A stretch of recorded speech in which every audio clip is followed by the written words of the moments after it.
connection. Hi, everyone. Thanks so much for joining us for USVI News. I'm Emily Matson. We begin with the very latest on the war in Ukraine. Ukrainian President Volodymyr Zelensky virtually addressed Congress on Wednesday. He asked lawmakers and President Biden for more military assistance to defeat Russia.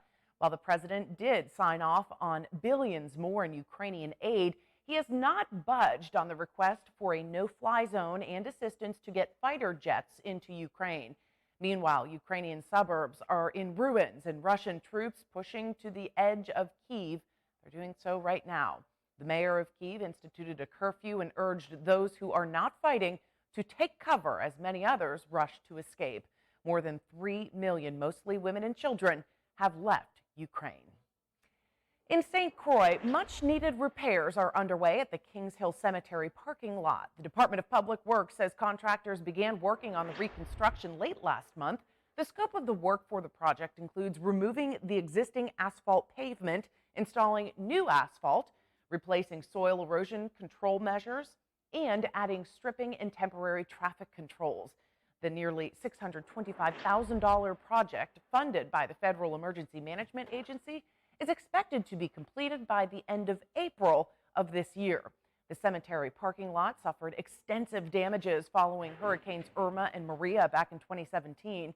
The damages got even worse when the site was used as a staging area to house large trucks and equipment for debris handling and separating. Repairs to the roadways leading to the cemetery are among other planned projects for the VI DPW. Positive cases of COVID-19 still remain steady throughout the territory. According to the latest numbers from the VI Department of Health, there are 43 active cases territory-wide, with 26 on St. Croix, 15 on St. Thomas, and 2 active cases on St. John.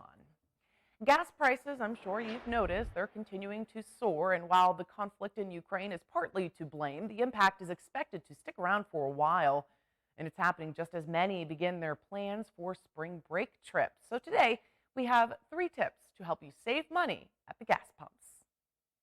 A gallon of gas costs more than it ever has. On Monday, the average price for a gallon of gas was $4.32. That's higher than it was in 2008 when it was $4.11. We're at a point now at an all-time high. I remember what happened in 2008. People got out their bicycles and started walking places where possible. Although the U.S. barley uses Russian oil, Moscow's invasion of Ukraine is still a major factor. Russia is one of the world's biggest oil suppliers, and lower supply affects global prices. Americans need to go into conservation mode and cut our consumption to improve the situation. There's no other way around it. And with the conflict abroad intensifying, experts say price increases won't be stopping anytime soon. Expert Lauren Fix from Car Coach Reports has 3 tips to help you save money. Number 1, if you're in park, turn it off. Don't leave your car running, even to warm it up. I know we typically think it's only a couple pennies to sit in the drive-thru. Park your vehicle and go inside. That will save you the most fuel. Number 2, travel light. Get that heavy junk out of the back. Moving additional weight like bike racks and gear requires more fuel. And number 3, keep your car in good shape.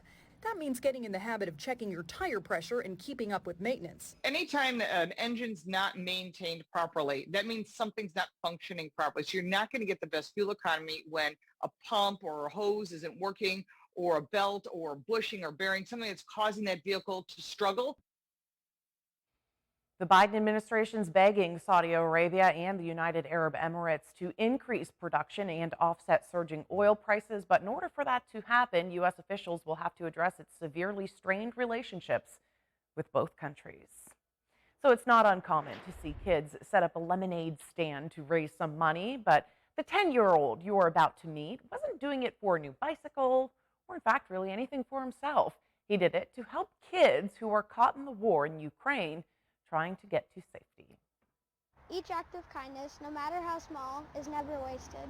That's a piece of wisdom Mac Conatzer's mother shares with him almost daily.